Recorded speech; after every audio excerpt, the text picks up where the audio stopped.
Hey, guys, and welcome back to the Pop Podcast. I am so excited to be on here today.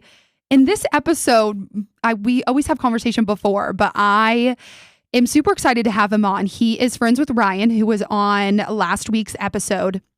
And just from talking to him, he does a lot. And I love talking to entrepreneurs for this exact reason. He owns 4 different businesses here in the DFW area. I love when I have my guests introduce themselves. So this week on the Pop Podcast, we have Phil Lang. Welcome. Say hello. Hello. Glad to be here. We're so excited to have you. And like I just mentioned, I know you own a couple different businesses in the Dallas area. Built them quite literally from the ground up. Self-made is a great description for you.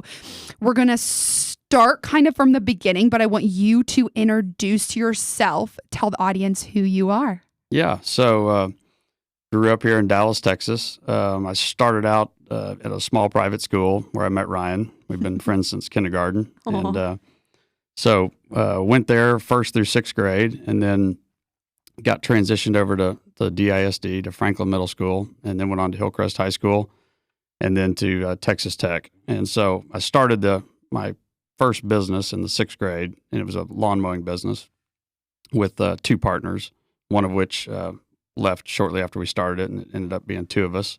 So it was originally HLS Lawn Service and turned into H&L Lawn Service.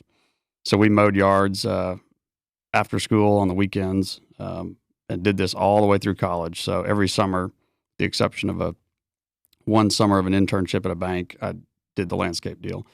And my partner, David Hawker, he was a landscape architect, or wanted to be one. He really enjoyed the design aspect and that sort of thing, and I enjoyed the management and the running of the business. So we got a deal, an arrangement that he would go get a landscape architect degree, and I would go get a management degree, and we'd come back and start this business after college.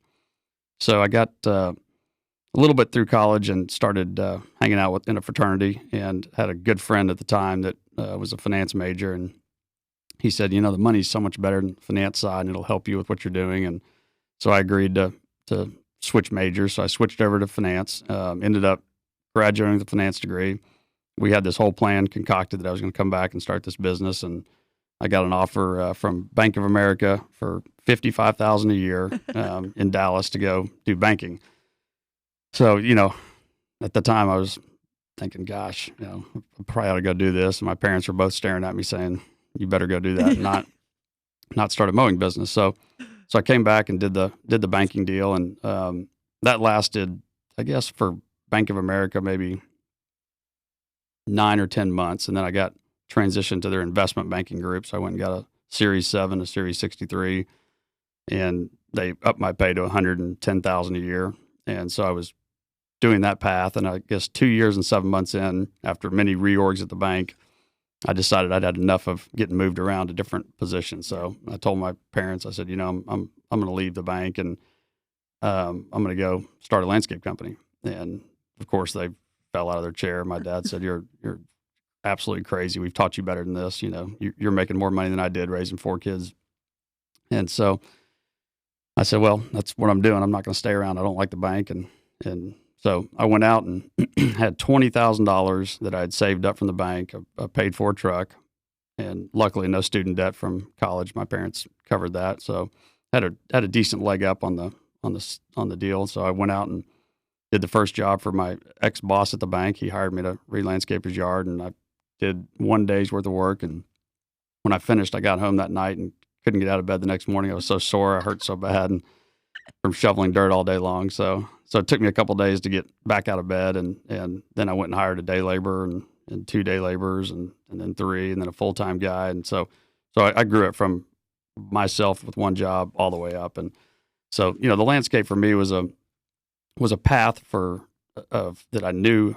I didn't know how to do it in the way we do it now, the current company structure, but I knew what to do to make money at it, and it didn't cost any money to get into the business. It was I think I bought a wheelbarrow and some shovels, and then a tiller, and then just a little piece of equipment, and you make money the first week, and you can take that profit and buy a tool or two and kind of grow from it. So they're highly competitive businesses. Anything you Yeah. can start with no money or virtually no money is going to be a highly competitive business. But it's been a great business for me, and it was great to get me a lift and get me started. So that's what started the whole thing, was the landscape company.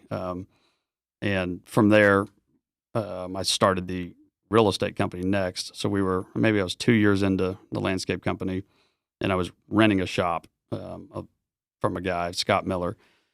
And I told him, I said, Scott, I'm going to go buy my own place, and I appreciate, you letting me lease from you. And he said, well, can I help you find one? I said, well, sure. He was a real estate broker. And so I told him, I said, my parameters are, I want to be between OBJ 35, Highland Park, and the medical district. And he said, okay, I got it. So he called me the next day and said, I've got the perfect property. And I was like, wow, that was quick.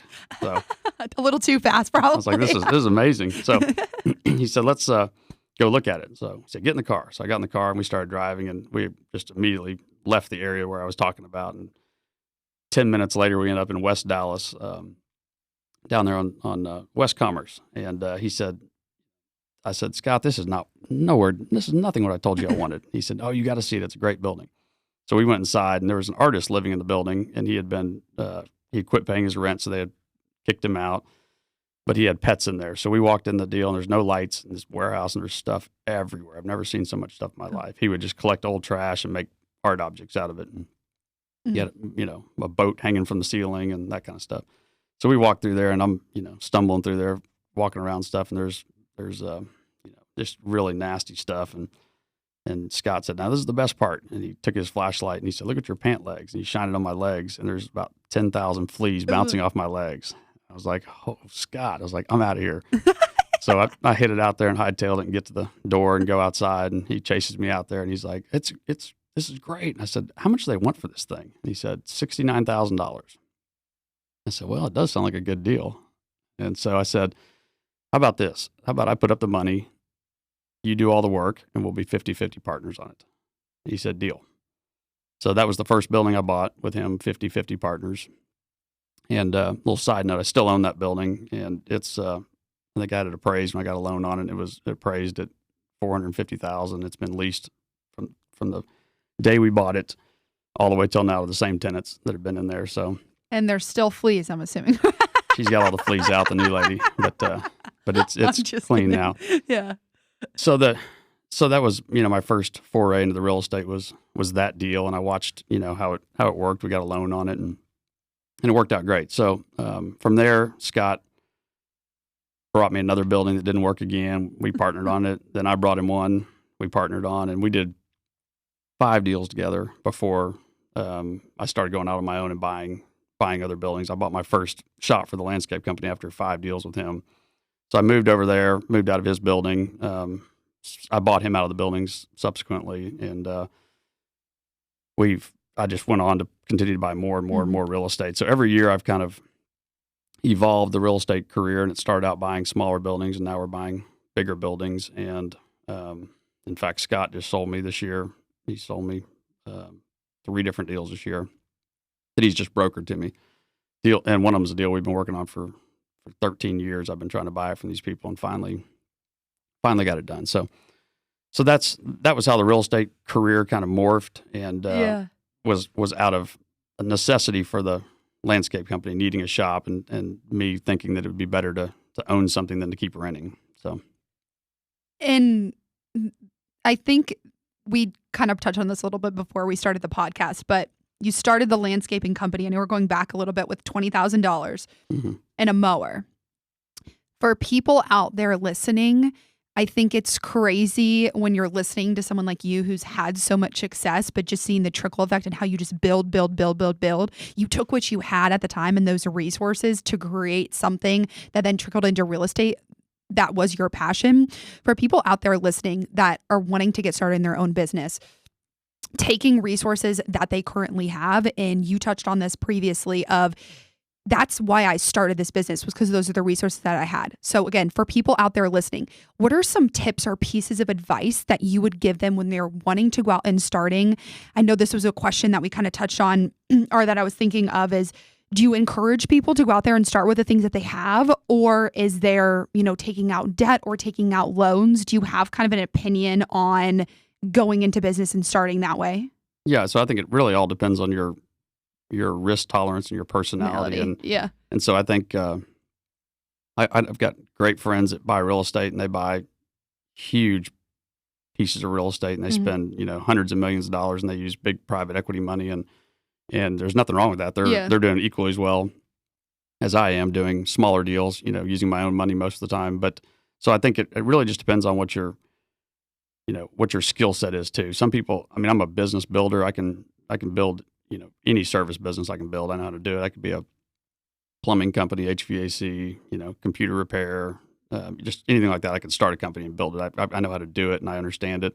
Some people are better at taking something that's already established and then taking it to the next level. So I'm kind of a simple thinker. I probably think too small. So my businesses usually aren't going to be, I'm not going to scale them up to some huge deal. I like something I can control that's smaller. I like higher margin work. I like, to make money on everything I do and not do that. So there's, Amazon, for instance, Bezos has probably lost money for however many years, forever, whatever. The company's, he's one of the richest guys, but that's a different mentality. And it's not my mentality. Mine's to make money from day one on whatever I do and not do it. So I kind of bootstrap most of my stuff and start the businesses out small and kind of grow them from there. And I think that, for me, the bringing in talented people is the hardest part. And your management style is what's going to set the tone for who you bring in. And so I've been able to grow, because I've hired really good people. I've been able to grow these businesses, and I let them, all my people. I'm a very hands-off manager. And in the beginning, my management style was more micromanaging, and I was really hands-on. But as time has gone on, I find good people, and when I find somebody good, I just say, hey, this is your deal. You're going to run with it and go do it. And I think it works out a lot better to be able to do it that way. And I love how you touched on too. I think it's important, and it's another thing that we talk about a lot, is just having self-awareness about the things that you're good at and taking that skill set. And I think you seem like someone that's very self-aware and knows like, hey, this is what I'm good at. I'd rather go into a business where I know I can make money day one. I'm not taking out a huge loan. I'm not taking out all this money to go make a huge risk or go into something that is not as feasible for you. When you're looking for people and finding talent, are you looking for people that are opposite of you? Do you find that you usually are recruiting and finding people that are opposite in talents, if that makes sense? So like you're simple-minded, you know what you're good at. Are you hiring to fill those voids? It seems like I'm a real poor hire, because I've always been so head down, working, focused all the time, that I just kind of hire whoever's in front of me, and they either work out real fast or they don't work out. And so I've kind of just I get good people, and it seems like those good people bring me more good people and more good people and more good people, and then I my network group of people that I network with and do business with. When I need a certain position, I say I'm looking for a head of accounting, and somebody in my building said, I've got the perfect girl. I work out with her every day. She's great. You've got to talk to her. So I ended up interviewing her, and I was like, okay, you're hired. I had no other choice, no other options of who to hire. And Kelly has turned out to be one of the best hires I've ever made. She's, going to switch over to a role of kind of running all the businesses for me, and not just doing accounting. So, I don't really, interviewing is not my strong suit in hiring, but when I get good people, they don't leave. So, I think I've got Lupe, one of my irrigators. He's been with me for maybe the first or second year in business. Pablo is maybe my fifth employee I hired, and he's still with me along with his brother's son, and Pablo's two sons. So I just wish he was still of age to keep having more kids for me, because they're great employees for us.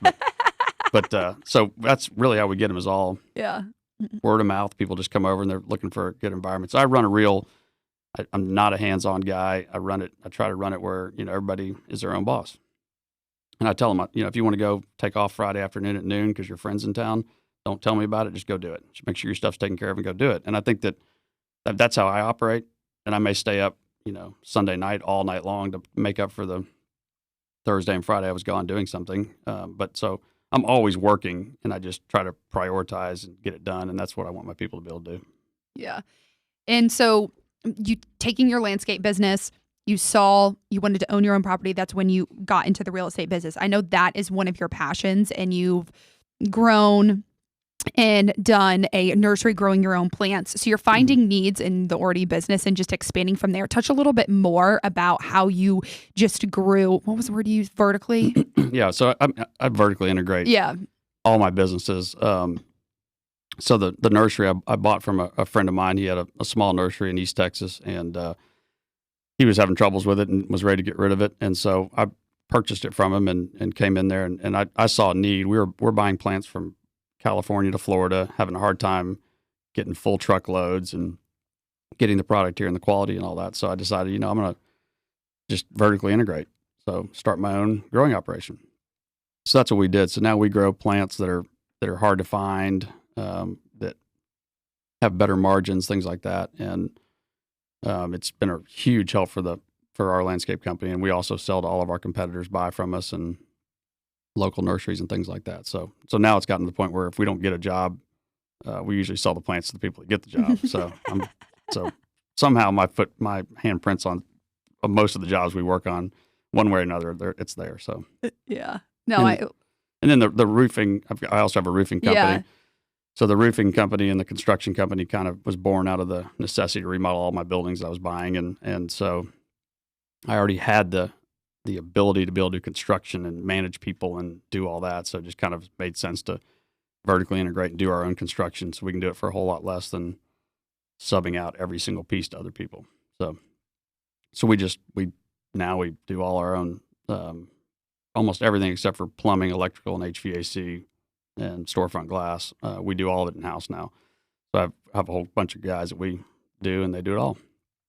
So we're able to do it faster and for better price than what it would take to hire it all done, to hire people to do it all. You're very much of a doer. You see an opportunity, you see a need where you're at, and then you find the people and make it happen. How important, this is something that I see in every single entrepreneur and every single successful person. A is consistency, is B is the ability to just go out and do and execute. From your perspective and people out there listening, in other successful people that you've seen, and I mean, I don't work with you on a day-to-day basis, but I can only imagine how consistent you are and how you continue to do and execute. How important do you think that is for people out there that are wanting to be entrepreneurs or wanting to go off and do their own thing? Oh, to me, it's the most important. And I mean, I always tell people, young people that want to start something, but I mean, if you just return phone calls and do what you say you're going to do, show up on time, you'll be very successful. And finish the job too. It's amazing how many people just can't do that. They're good at. I have employees that work for me that are really great landscape people that used to own their own business, but they're great landscape people. They're just not good business people. And so they can do the work really good, but they can't bill it properly. They can't bid it properly. They can't collect it. They can't finish the last 5%. They can't, all those different things. And so I kind of facilitate all these people to be able to do that. I have a structure and a program that we finish what we start 100%, and we do it all correctly. And to me, if you can do that, you can make money in any business. It's amazing. It's amazing how every time I've started any business or any little niche, it explodes within no time. People are calling me like crazy. Like the roofing deal, all my competitors started with some friends of mine. They're in the real estate business. They called and said, hey, can you come help me with this roof? The roofer won't call me back, or he won't show up, or whatever the situation is. So I said, sure, we'll do your roof. And so we do it, and then next thing you know, he tells a friend, and then another one. And then my competitors find out we're roofing. And so now all of a sudden everybody's calling us saying, come roof our buildings. So, but it's because we do it right. We take care of them. We stand behind what we do. And I'm going to have you go a step further on tangible things that you do as a leader of 4 businesses managing all of this. What are things that you do specifically to keep those? I mean, to me, it sounds like a no-brainer. Why wouldn't you answer someone's phone call? Why wouldn't you do this? I've talked about this before, but are there pieces or tips for people out there listening that they can take away from this and be like, maybe this is something that I'm not doing that you're having success with? Well, yeah, I think organization is the key thing. And I'm a real type A anal person, and it's good and it's bad. It keeps me from growing real big because I'm so laser focused. On being perfect at what we do. And so having that perfectionist mentality is great, but it's also a negative, you know. Mm-hmm. So, but I think that if you just stay focused and organized, don't grow too fast. Most businesses just grow way too fast. They take on too much work and they can't perform. You know, they don't have the systems in place to be able to perform at that level. So I've always started out small and I've always grown slowly. Not always, but I mean, I'll rein myself back in when we get out of control real quickly, because your reputation is, once you start ruining your reputation, it's gone. I mean, people will, it'll be all around town that, you know, he doesn't roof buildings correctly. And then even if you fix the problems, it's real hard to get it back. So I try to keep it straight from the beginning. And you touched on your businesses and how the importance of staying in your niche market. And I know this is something that you wanted to talk about. You see a lot of people who, you're talking about growing too fast or trying to expand and throw a bunch of paint at a wall in an industry when really it's like you're really good at one thing. Yep. You've done this incredibly well. That's where your success has come from. Elaborate more on that and the importance. Yeah. So we, you know, one business I bought, the only business I think I've ever bought, I bought a concrete company that pours concrete. And it was a subcontractor of mine that had health problems and he needed to get out of the business. So I bought it from him, and it was a disasterful 4 or 5 years of losing money. And, you know, it wasn't we're landscapers and we're really good at it. Mm-hmm. And to run a concrete company, if I would have put my energy into it, I could have done it, but I was too busy with all my other businesses. So we ended up, you know, I folded into the landscape company. We still have 2 crews that pour concrete for us in-house, but I had a dream of growing that to some big company, and it just took too much energy to go grow that. And I didn't have the energy. I didn't want to do it. I was kind of tired at the point and didn't want to do that. So yeah, I think you need to stay focused on what you do. And we don't do low-end commercial. We don't do low-end residential. We do high-end residential landscapes. So we have installation projects now that are ranging from, you know, $1 million to up to almost $3 million now for projects that we're doing. So we focus on Preston Hollow, Park Cities, and Fort Worth, and then we do some ranches and lake houses. So we're very niche, one little area, one little market. We don't jump out to other markets and try to work and do all that. So we try to focus on certain areas, and we do what we do really good. And the same with the growing operation, the roofing company. We just try to focus real estate. I try to focus on what I'm good at and stay in my lane and not venture out and try to get into too many different things. So interesting. And I do think a lot of it has to do with personalities. Oh, for sure. You think there's a lot, I've, had some people on the podcast who scale these huge businesses. Granted, they're in one market. Nick was t-shirts. It grew. There's a lot of different products, but that's what it was. So it's just so interesting to hear and applauding for not trying to, I think some people chase money a little bit too much. They get caught up in the rat race and caught up in the everyday of like this, how can I make more money? How can I do this? When you sound like, hey, I got this down. This is what I'm good at. I'm just going to keep doing this. And then you're going to grow and vertically integrate from there. So I love that. And kind of moving, I know real estate is something that's super important to you. In the real estate market, you buy super dilapidated, old, gross industrial properties and turning them around. Was this a passion of yours? Well, before buying cheap buildings was a passion of mine because I didn't have a lot of money, and then to try to make money. And so that kind of led me into that sector of the market. And then on top of that, my construction background and my ability to manage people and my contacts and with all those trades and all that stuff, that's kind of, I kind of went to that deal. So yeah, we've got a 200,000 foot building on Harry Hines that the tornado hit 2 years ago, and we're almost finished with that one. So it was part of the building was falling to the ground, part of it had a hole in it, and it had 6 or 7 tenants in there when I bought it. They were obviously leaving because there's water all over their stuff and everything. But I totally restyled the whole building, and we ended up cutting it up. We're gonna have 19 tenants now, so we're everything from a taco shop to a donut store to a little retail, then to some bigger furniture stores, and kind of like a surplus building supply store. So that's one recent project. I bought a 30,000 footer behind it that the tornado hit. We're almost done with that one. Bought one 24,000 foot building that had a fire in it, printing company, and so it burned half the roof out. So we came in and redid the steel on that, put a roof on it, and sold that building. So those are the kind of buildings we buy. They're, Yeah. they're bad roofs. The copper's been stripped out by vandals. Tornado hit it, burned out, that sort of thing.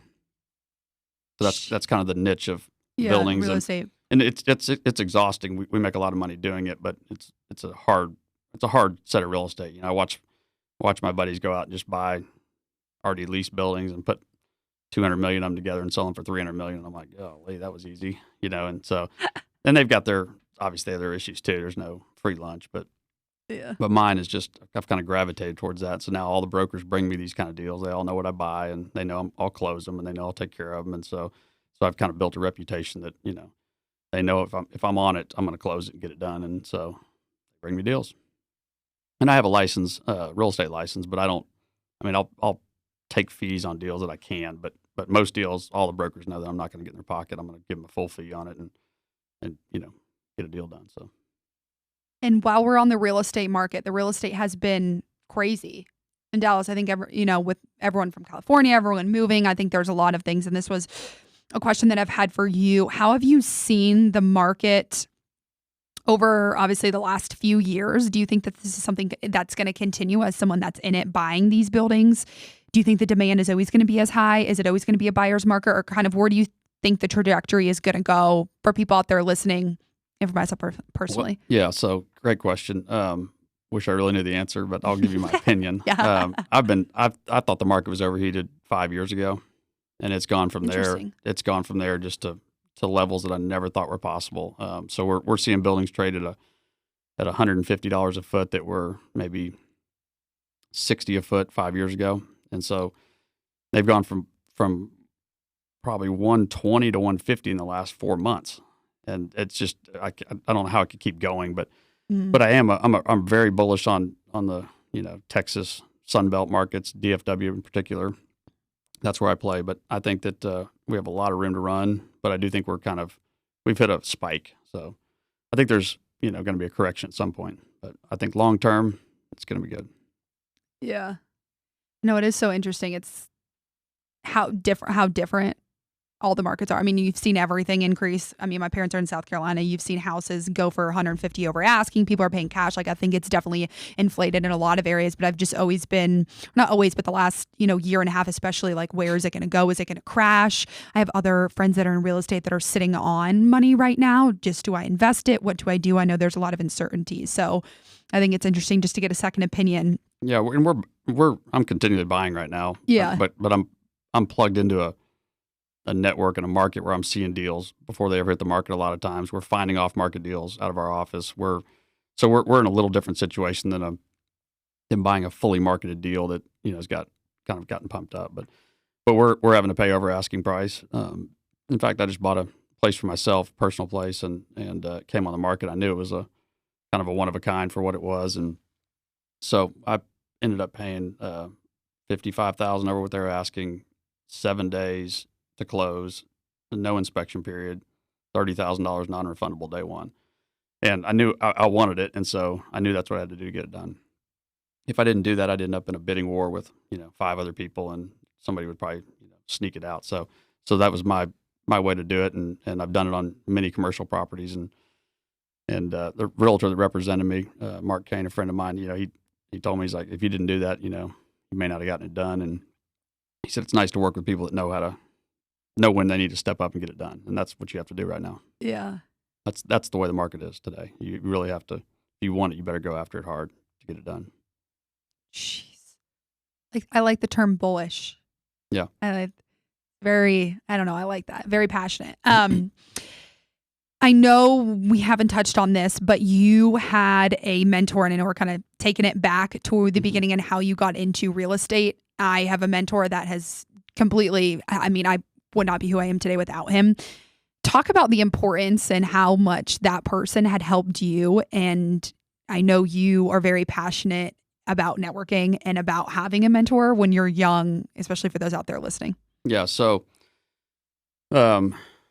I'll kind of back up to how I met John. John Piercy is Carlisle interest. He's a longtime Dallas real estate guy, and I had a broker introduced us and said, y'all should meet. And he's 84 and I'm 44 now. So we're 40 years apart. And so I met him at some kind of function. I can't remember what it was, but we met. And the next time I saw him was maybe 3 months later. And I walked into Celebration Restaurant on Lover's Lane. And he was sitting there. And I went and introduced myself and shook his hand and said, Philip Lang, we met. And he said, sit down here and have lunch with me. So I said, okay. So I sat down and had lunch. And he said, what have you been up to?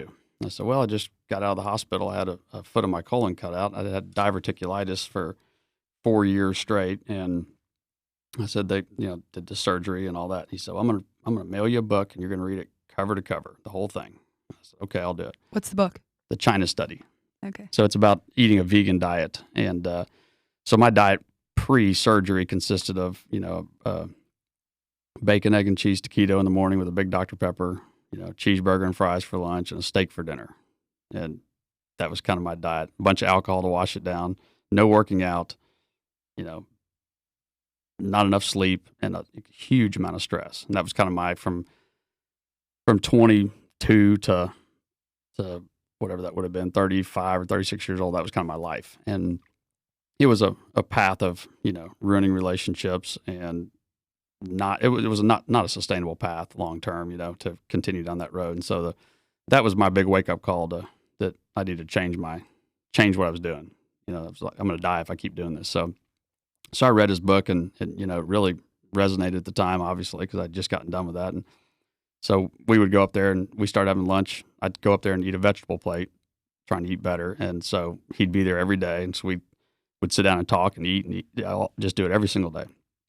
So we became really good friends. And he would, I'd start calling him saying, hey, I've got a question. I got a title issue. What do you do? And he always had the answer. It's always a example and an answer of how he did that or how he didn't do it right or whatever. And so that's been our relationship. We've traveled to Vietnam together. We've been to London. We've been to Amsterdam. We've been to different countries. And he's got there's a group of guys. We have dinner once a month, and they're all older guys. They're his age. And, he said he wanted a young guy in there. So we've just become, very, very close friends. And to this day, he mentors me on stuff. We're now partners in deals. We do deals together, real estate deals together. And so great guy. And I think having a mentor is really an important thing to, just from being able to get questions answered when you get in a bad spot or when you need advice or something like that. So I've got him as my mentor for real estate. And then I had Bill Bibb, a landscape architect, was kind of, when I first started my landscape company, he was always there to answer questions and help me out. And so he's always been great on the landscape side to help me with that deal. And then, I think there's lots of organizations. There's a little group of us. There's maybe 35 of us called the Breakfast Network Group. Somebody started 20-something years ago. And we meet for breakfast once a month, and we just talk about stuff and pass deals to each other and help each other out with stuff. So you have those kind of organizations that are, small. And then I'm also a member of YPO, the Young Presidents Organization, which is an international organization that's structured and, very big that provides all those services. So you can get it from different ways, but, there's nothing better than one good old guy to help you out. I think that's probably the best advice I'd give young people is find somebody that's good at their industry that you want to be in and just ride their coattails and get all the information you can from them. I think it's one of the very underrated pieces of advice that I think a lot of people overlook. And whether they're, for me, it's all of the people that I'm interviewing. I have one specifically that is in real estate, but he's just been someone that gives me just so much advice or answers questions, or if I want to go off and do this or taking risks, I think it's important. And I think it's hard to find, but I also feel like when you really put yourself out there and you're coming from a place of genuine curiosity, there's a lot of people like you that are willing to help. And I think there's fear, and you touch on something that when you ask him for advice, he'll give you advice. He always has the answer, but he also has the answer from a lot of things that he did wrong that you could correct, which I think is so important. And for someone that's a business owner, I don't want to assume, but I'm sure there's times in your life where you've made mistakes or times that you've run into roadblocks. So many. I think it's easy to get caught in fear and to get caught in those times and either want to give up, which goes against the bullish mentality that you have and goes against just keep going, consistency. Mm-hmm. How have you personally, tangible things that you've done to overcome making mistakes, to keep moving forward, fear, all of those things that I believe are true roadblocks for entrepreneurs or people wanting to get into? Yeah. I mean, when I first started the business, things would paralyze me, decisions would paralyze me. And it was, really focused on how much does that mower cost? Is that the right one? And, and then I guess I kind of grew to a point where out of necessity, I had to quit caring about all that stuff because had so much going that I didn't have time to research a mower anymore. So I just would buy one. And yeah, I made mistakes along the way. We'd buy the wrong kind of lawnmower and won't do that again. But, I was able to get more done than micromanaging and focusing on every little detail of everything. So I think that you're going to run into, problems where you have to make mistakes along the way and that sort of thing. One thing you mentioned though, that, him giving me advice and all that. So my favorite thing, he calls and leaves messages all the time and he'll be like, well, I'm minding your business again. And I know you didn't ask for this, but I'm going to tell you that you should be doing, he gives me a whole example of what I should be doing. So he's always giving me unsolicited advice too, of what he thinks I should be doing or not doing or how to grow it. So, and there's been times where I've called him. There's one time I was stuck in a deal that had specific performance in the contract, a residential deal. And I called the people and I said, hey, I'm past my option period. You can keep my earnest money, but I can't do this deal. It's just not going to work.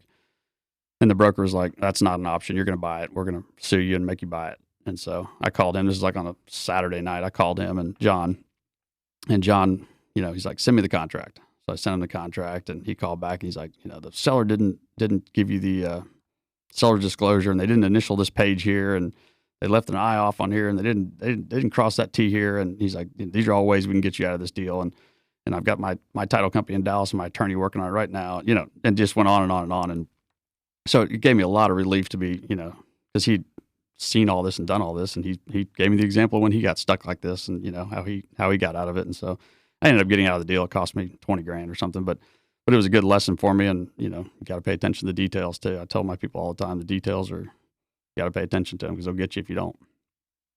Yeah. Something I need to get better at. I think it's very big picture. Sometimes I get caught, like I have a vision. How can I get that to reality? I think sometimes focusing on the details, and that's something that I personally need to work on. Yeah. And I think you can, I've got great friends. I was riding with one the other day talking to him and he's a visionary guy. He's amazing. He's got the best ideas. He owns restaurants and clubs. He's got all the greatest ideas, but he's not into the details. But he's got the best ideas of how to decorate them, where to open them, how to do them, all that stuff. And so if that's your strong suit, then you hire people that can do the detail work for you. Yeah. So I don't like reading contracts. Anything to do with contracts and stuff just really bores me. But I've got an amazing attorney, Brian, that handles all that for me, and he is so detailed that he does not miss anything. So that allows me to focus on the parts of the real estate I like to do and not the part I don't like to do, which is legal. Yeah. So. They're a whole different animal. Yeah. I've got friends that are lawyers. I'm like, you guys are a whole different animal. We're going to take it back to the health piece and the time where you came to this point, like, hey, if I don't change my lifestyle, and I could tell when you were sharing with me earlier that this was an eye-opening experience of like, hey, this is not the type of behavior and this is not how I can continue working. Are there things that you look back on now in those 12 years that you were grinding it out, not going out, working all the time, that you would have done differently? And if the answer is yes, advice for those people out there. Yeah. I mean, I think, first of all, I'm going to say everything in life always works out. It always works out in the end. I love that. Every bad thing that's ever happened to me has turned into something positive. But so, I mean, I wish I would have done something different when I was younger. Yeah, I wish I would have gone out more and partied more and had more fun. But by not doing that, it allowed me to build the business to where I can do it now in a different way than I would have done it if I'd have been, going that way. So I hang out with a different crowd now. And I tell young people all the time, if you associate yourself with more successful people than you'll be a lot better off. So always go after people that are better than you are, richer than you are, stronger than you are. I ride with people that are stronger on the bike than I am. And it makes me stronger because I'm trying to keep up with them, versus if I'm the fastest one in the group, they're all trying to keep up with me, then you don't push yourself. So the health deal, if that wouldn't have happened to me, I think I may have gone down a path of being unhealthy for my whole life. So by kind of crashing and burning at such a young age, I realized, okay, wait a minute, I got to do something different. If I'm going to be here, 30 years from now, I better start really doing something different. So, obviously, if you could do everything in moderation in life, that'd be great. That's not me. I'm all in on whatever I do, and, That's and so exactly. whatever that is I'm doing, it's all in. So sometimes it's good and sometimes it's bad. Right now I'm all into riding 200-mile bike races, and I rode across the state of Texas last year during COVID, 850 miles on a gravel bike. So when I get into something, I always get into it all the way, too much, which is not necessarily a good thing. So I'm trying to get more balance in my life and trying to figure out how to not just do it all good or all bad. But it's hard. Yeah. Real hard for me. It's also, it's just a personality trait. So I feel like when people tell you to do this, or for me, there's times where people are like, you're being so this or you're being so that. Yeah. That's just how I show up. So I don't necessarily know how to tone it back. Like I try to be self-aware enough, but when you go into something, you go into it 100%, which has paid off clearly sitting here and, It's paid off, but I mean, it's, there's things I would take back in my life that maybe would have had different outcomes had I not been so driven and focused, on the end goal. So it goes both ways, but, I'm glad I have the drive and the motivation and all that, and I'm not the opposite. But at the same time, sometimes hadn't been in my best interest sometimes. So, but right now I think I've got a pretty decent balance going. I work, I go out, I travel, and raising 2 kids and work out a lot. So I think I'm more balanced than I've ever been right now. Let's put it that way. It may not be perfect, but for me it's probably perfect for me today. Yeah. But we evolve all the time. We start out at one thing and we end up at another thing, and people change. And that's, we change in what we want, what we like, how we behave. You learn stuff. I'm always preaching to all my young guys I hang out with that, you need to get a therapist and get one early. It's like a trainer. And oh my God. when you get married, you need to have a marriage counselor before there's ever any problems. That way your wife can complain about your underwear on the ground like real early in the marriage before all the different things pile up, and then it's a big deal. So I think that having a therapist is great because you can go, have an independent person. Your friends are I have a lot of good friends that they call me out on my shit all the time, but a therapist is somebody that can sit there independently and tell you, hey, that's not right. What you just did wasn't right, or the way you're behaving is not right, or do you see what you did? And they can point stuff out. So to me, it's just like having a trainer. It's just like working out, get a therapist and do that. I think it really helps a lot to be able to helps ground you to be able to do that. So, do you feel you're the second person that said that exact same thing? Do you feel that having that realization has helped you in business more? Do you feel like going through what you have, finding a therapist or someone that's neutral? Again, we're not telling people to go do what you want. You know what I mean? Like it's our opinion. It's our advice. I don't disagree with what you're saying. Do you feel like there was a change in not only your external world outside of work, but do you feel like inside of work, you started to know yourself, A, be more productive, and B, be a better manager and a better leader through that, we'll call it like healing process, and through coming to the realization of, everything that you were going through internally and at home? Oh yeah, for sure. I mean, there's no doubt my management style has changed. I'm much more self-aware of myself now, and so I'm more aware of other people. And I think that I've read so many self-help books the last 5 years.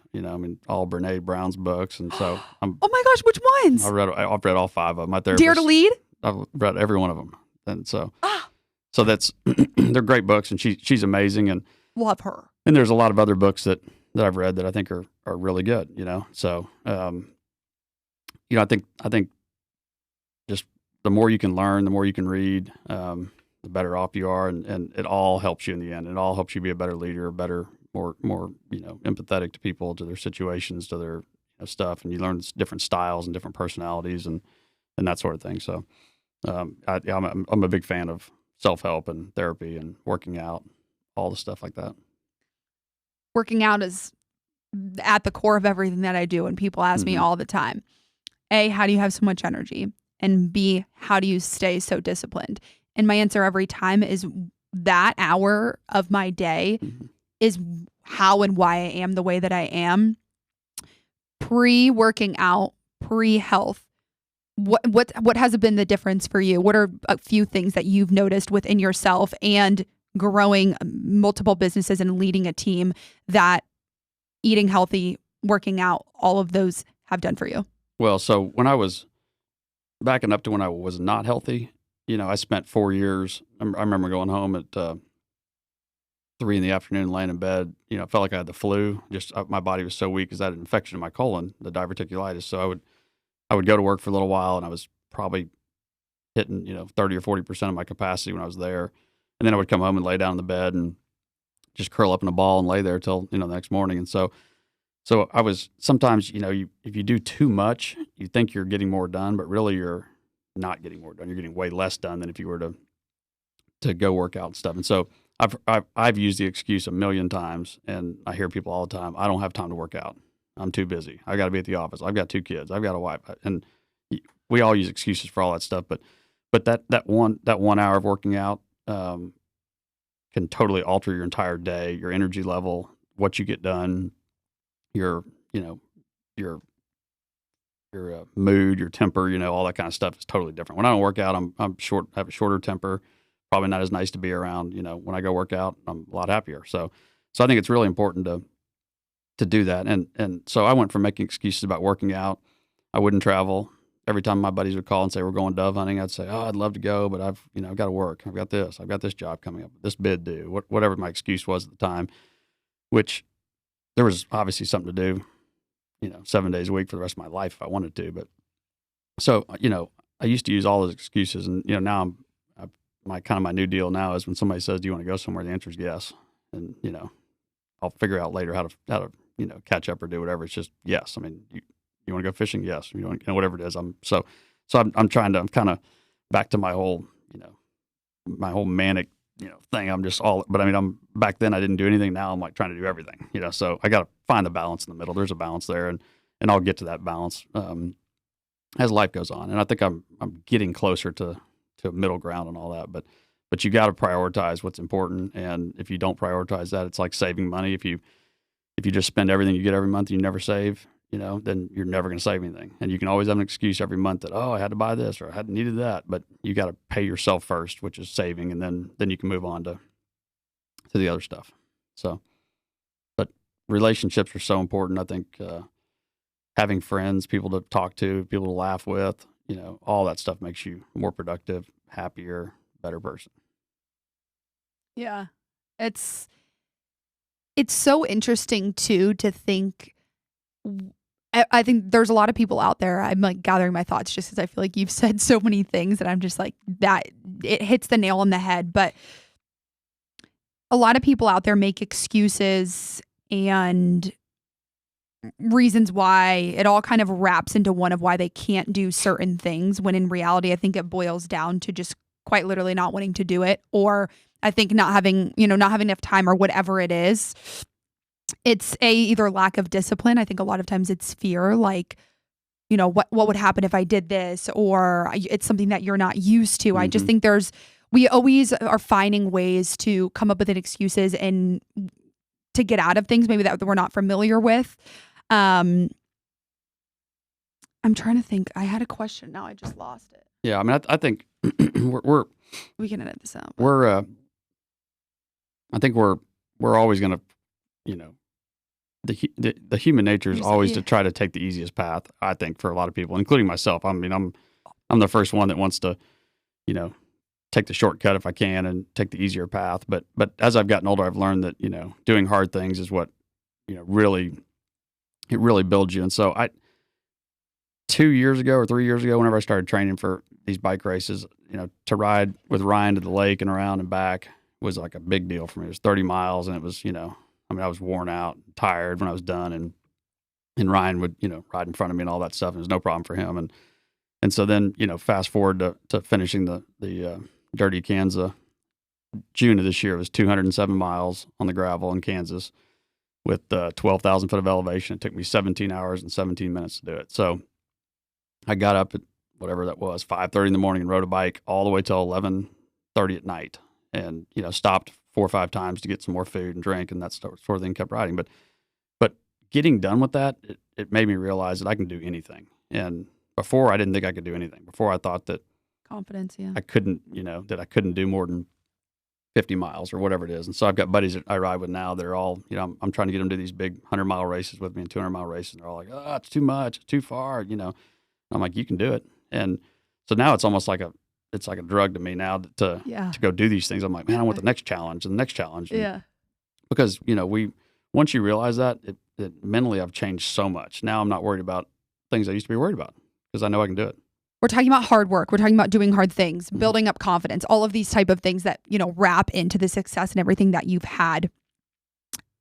In your mind or your personal opinion, when it comes to hard work, I've always said hard work beats talent when talent isn't working hard, and just the power of you grinded, didn't necessarily take care of yourself at the very beginning. For people out there listening, hard work in all areas of your life, working on yourself is probably one of the hardest things I think you can do. I think it's easier to sit in a room and... It's so much easier for me to go work and make money and do all that than to ever sit there and deal with my own problems. I mean, that's the hardest thing. And there's so much power when you work on yourself, the things that happen and evolve around you. And I think you're someone sitting here that made choices or did things early on that you look back now and you're like, okay, maybe I wish I would have done this. I agree, everything happens for a reason. So if there's people out there listening to this, what pieces of advice would you give for them if they're type A personalities like us that are grinding, heads down, hard work to either whether it's take a break, take care of yourself, most importantly, or finding that balance? You're coming into that now at, when you're in your 40s. Don't look a day over 21. I use that one every time. But I think it's something hard. And for me personally, that I get stuck on all the time is like, how do I balance all of this when you're told to hard work, but you don't want to lose sight of who you are or the relationships that you have around you or burn bridges along the way? Yeah, I don't know how to tell you to do it. I mean, for me, it was hitting rock bottom in different aspects of my life, health and relationships, that caused me to refocus my attention and try to get more balance in my life. So I think some people can naturally figure it out, and then some people aren't going to figure it out till it hits them in the head. And that's what happened to me. It required almost dying to literally. I mean, I almost died from this after this colon surgery. I laid in bed for 4 weeks after that surgery, and I got down to 118 pounds when I quit weighing myself. But so it requires sometimes for you to hit rock bottom, to figure out that you need to change and get some balance in your life. And, I'm glad, that's the part I'm glad about, that it happened to me at an early age where I still had some runway left to correct and make some, changes. It happens to a lot of people when they're 70 or 75 years old and they're dead, or, something happens to them then, So I think that I'm not sure there's really any right or any magic sauce to figure that out. I think it's different people are gonna have to figure it out different ways. But for me, it's been big milestone events, and not good ones, that have got me to kind of change my focus. So, I had I call it my midlife awakening when I was 39 and a half. And that was another whole wheels off chapter of my life that is still probably going on right now. But it was, that was a part of my life where I decided I'm not just going to be content sitting around anymore, working, making money, trying to do what society thinks is what you should be doing. I said, I'm going to do what I want to do from here on out. And a lot of people didn't like it, and a lot of people don't like it.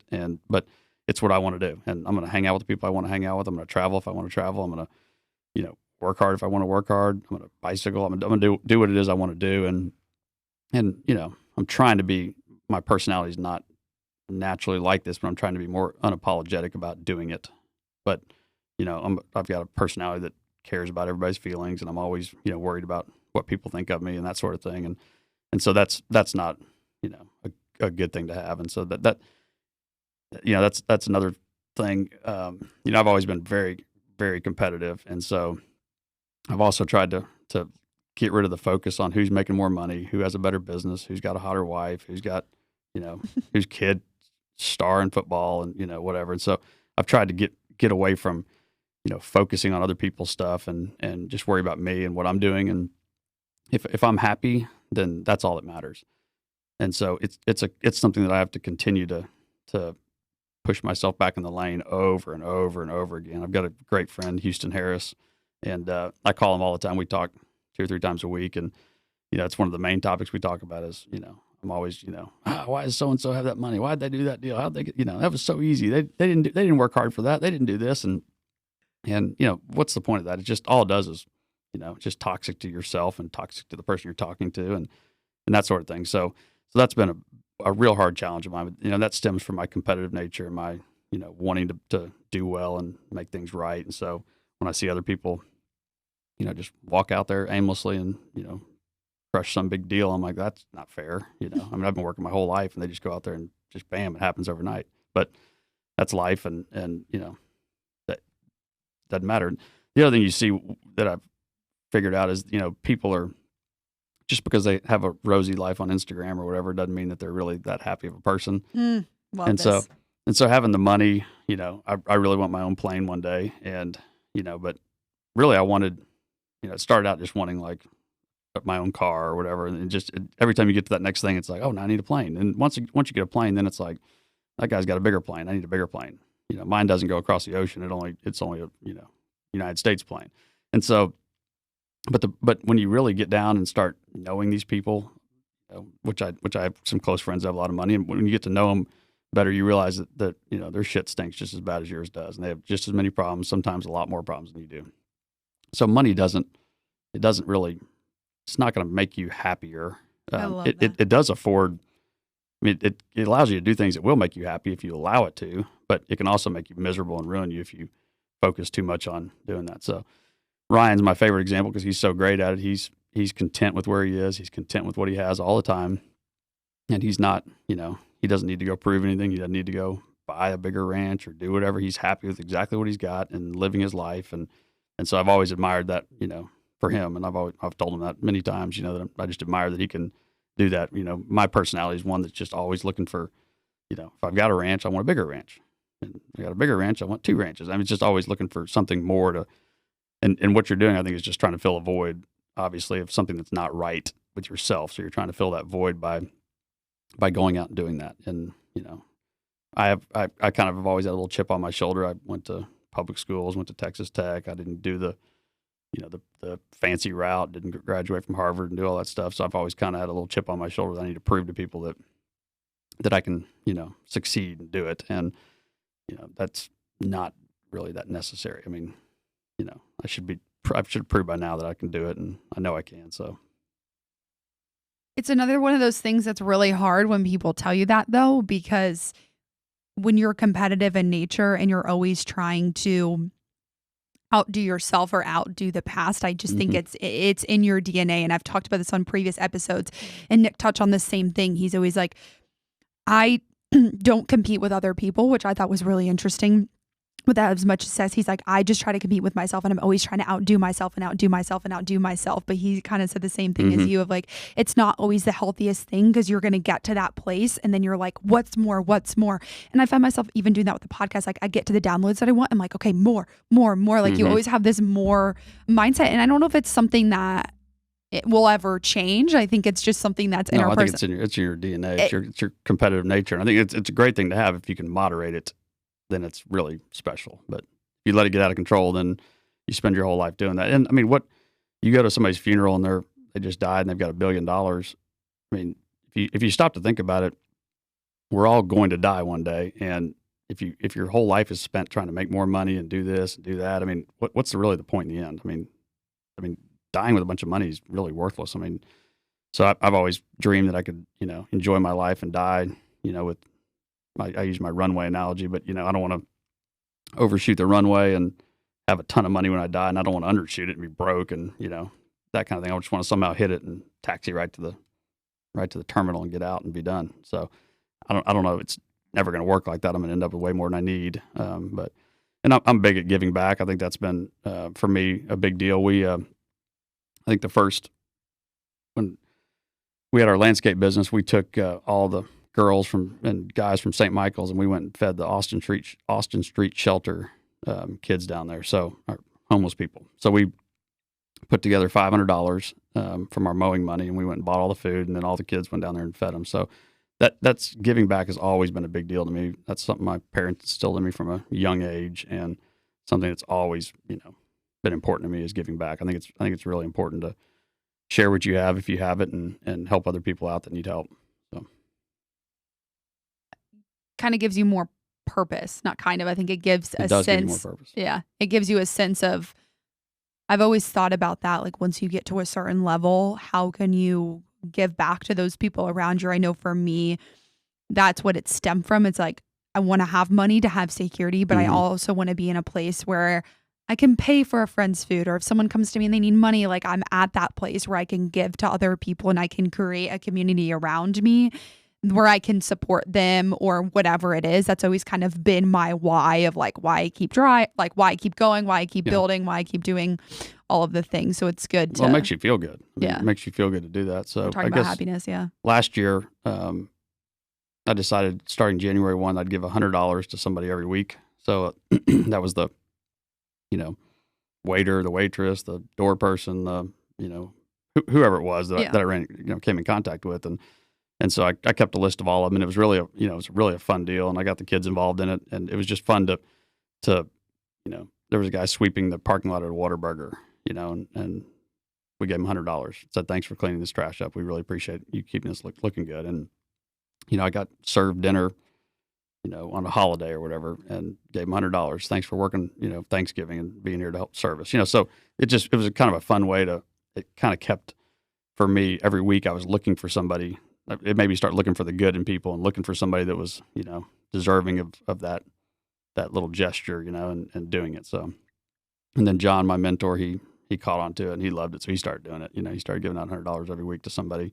The Uber driver, I gave probably 2-3 Uber drivers, $100. The ones I really liked that were fun to talk to, I'd get out and hand it to them.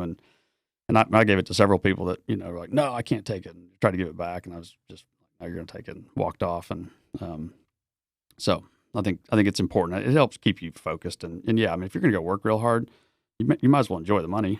I mean, what's the point of stacking it all up just to go to the grave with it? So now I like to spend it on traveling and charity stuff, giving away and things like that. Yeah.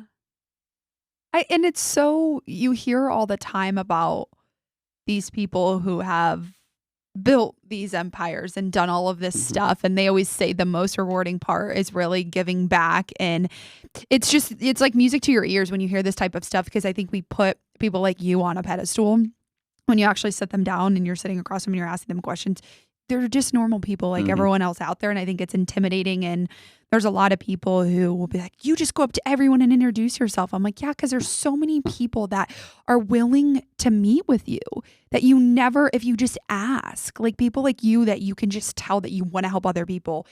You're open. You love the idea of mentorship. Like you want to help and give back and give advice when you've had that much success. Why would, you know what I mean? I think it's. Well, that's part of the reward of it all. Is being able to give back and being able to see other people benefit from your knowledge. And, John's doing it to me, and I'm doing it to these young brokers that are in their early 20s. I'm teaching them stuff, how to do deals. And they call me and ask me questions all the time. They call me and this guy doesn't want to pay this commission. What do I do? And, and I'm like, well, if it was me, this is what I would do. And so I think that it helps you. It's kind of the reward for me, at least, for building all this up, and the hard work and the foot of my colon and the other issues I've had is to be able to give the money back, give my time back. John and I are going in February to Texas Tech to speak to the real estate students out there. So we're going to buy them dinner and do a kind of a fireside chat where I interview John and we talk about all the real estate deals we've done and stuff like that. So that's what's fun, is being able to go out and share what you've learned and done, and with other people, and not just head down making money all the time, which is fun for me also. But it's fun to be able to come up every once in a while and do something like that. Yeah, give back to those around you. Yeah, you said this a little bit ago, which is something that I written next to a Bible verse. I have everything happens for a reason. Through your time in life and building 4 businesses, having success, having 2 kids, going through a marriage. For people out there listening, optimism, passion, and positivity are the 3 words that describe their podcast, or describe this podcast. I think you encompass all of those. Being optimistic, I think, on life is something that's really, really challenging. And I think having a positive mindset and thinking that there's good things to come is where a lot of the population misses. I think we have this negative mindset, or this isn't going to happen to me, or this isn't fair, or this isn't this. I think that quote right there of everything happens for a reason counteracts all of that. People out there listening, what pieces of advice would you give them? Tangible things of staying positive and staying optimistic no matter what is going on in your life, whether it's health issues like you've gone through, a marriage or a relationship falling apart, a business falling apart. I don't care what it is, life, business. Yeah, I mean, you have to, if you don't stay optimistic and don't stay positive and don't believe that everything's going to work out, then things are not going to work out. And it's kind of like, you know, what I said earlier about associating with people that are better than you. And I think the same thing's true. If you've got to be able to know that it's all going to work out. And I'm telling you right here, I cannot think of one example in my life, one bad thing that's happened that there wasn't a positive that came out of it. And I think you can ask so many people, you know, you remember when you got fired from that job and you were crying for 3 weeks, and where are you now? And, you know, or you didn't get into that school, but you got into this school. What happened? You met your wife or your husband, or, you know, there's always something good that comes out of everything bad. And I think that if you can learn to stay focused on that, then life is a whole lot easier. It's a whole lot better. But if you get into the negative ends of it and all that, you can get drugged down real quick, you know, with that sort of thing. So I think it's important. I think you know, it really does. It always works out. There's, you know, and we're so, everybody listening to this podcast is so fortunate to be where we are. I mean, we're in the top piece of this stuff, and we should all be so happy to be where we are. I mean, there's so many people in this world that have nothing, that are starving to death, being persecuted, getting killed. You know, we're so lucky to be where we are, you know, to be in the United States. We're even luckier to be in Dallas, Texas, where it seems like the sun shines all the time and the economy's great. Nothing ever seems to really go too wrong here. But I think we're in a great spot. And once you realize that, you get to kind of put it in perspective, it really helps to know that, you know, that's where we are. I love that. You should be a motivational speaker. No, I don't know about that. It's all such, I think when it's not in our lives, or you're in those down points, or wherever you are in your life, when you're someone out there listening, this is your reminder to just keep going and to just keep thinking positive and to keep moving. And it's always like one of the questions, like, Erin, you're so bubbly, you're so happy, all this stuff. How do you do it? I just feel like it's a choice. Like, I feel like I wake up every single morning and I choose to live my life this way. I choose to get up at 5 a.m. to go to a yoga class so I'm happier. I choose all of these things. Does that mean that I wasn't crying 5 days ago? No. Does that mean that I didn't have a terrible day at work? I just really, truly feel like it's a choice. And you're someone that's sitting across from me that it's encompassing all of that. And success comes on the other side of that. Success comes on the other side of hard work and consistency, and just keep going. Yeah. I mean, my favorite quote is, you know, a buddy of mine's dad just always told me, he said, just keep your head down and keep swinging. And, you know, it's true. Just keep your head down and keep swinging, and you'll get there eventually. I mean, you'll get to where it is you want to be.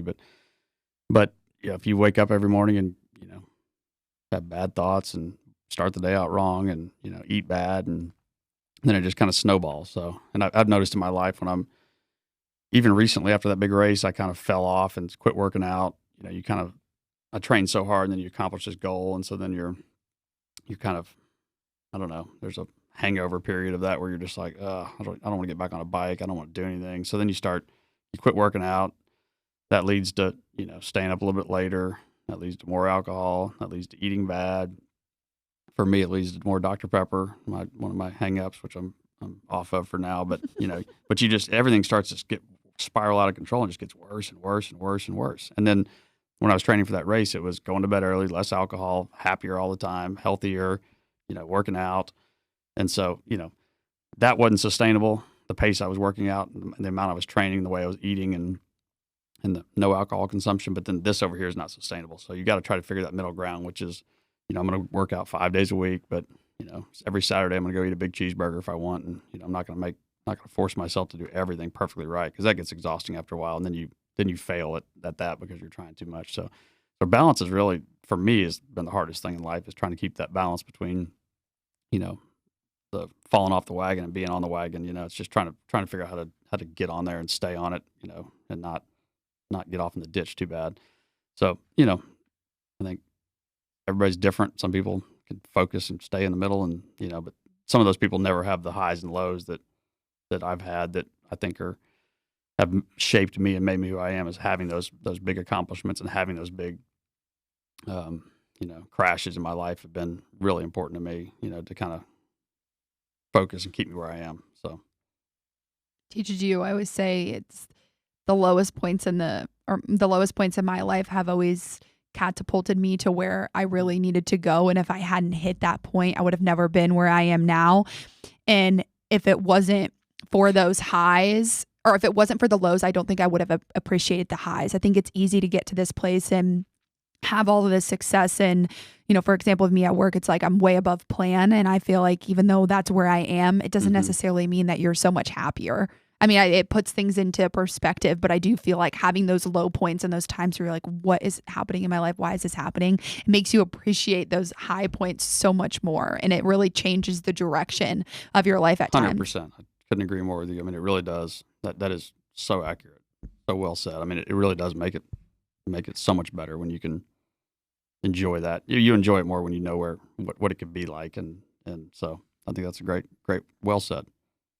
We're all on a journey. We are. Yeah. It's an ever evolving journey too. It's changing all the time. I think, and that's, if you can learn to roll with the punches better, then you'll be better off for it. And I think since my midlife awakening, I've learned to just let things go and try to, not control stuff. I'm not can't control everything. I can't, control all the stuff. But if you just do, if you're a good person and you act kindly to other people and do the right thing, then it's all going to work out in the end. Wherever that means you're going to be, you'll be there.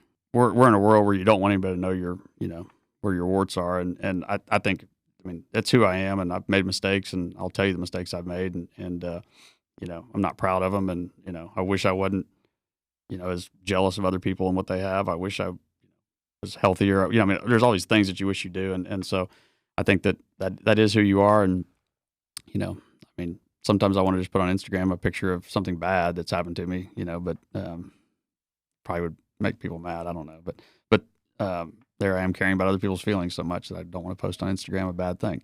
So but I think that, we all post the best stuff, and we all want everybody to see the best of us. And there's a lot of bad of me, and there's been a lot of bad times, and haven't handled relationships correctly. I haven't handled people correctly. I've been selfish. I've been a piece of shit to people. And those are all things that I'm not proud of, but at the same time, that's all helped shape me to where I am. And it's helping get me to a place where hopefully I'll be, better for people long term. And that's the goal, I guess. The goal is for me is to be happy and healthy and just, be kind to people and better people's lives and better everything I touch. Every building I buy, I fix them up. I make them better than when I bought them.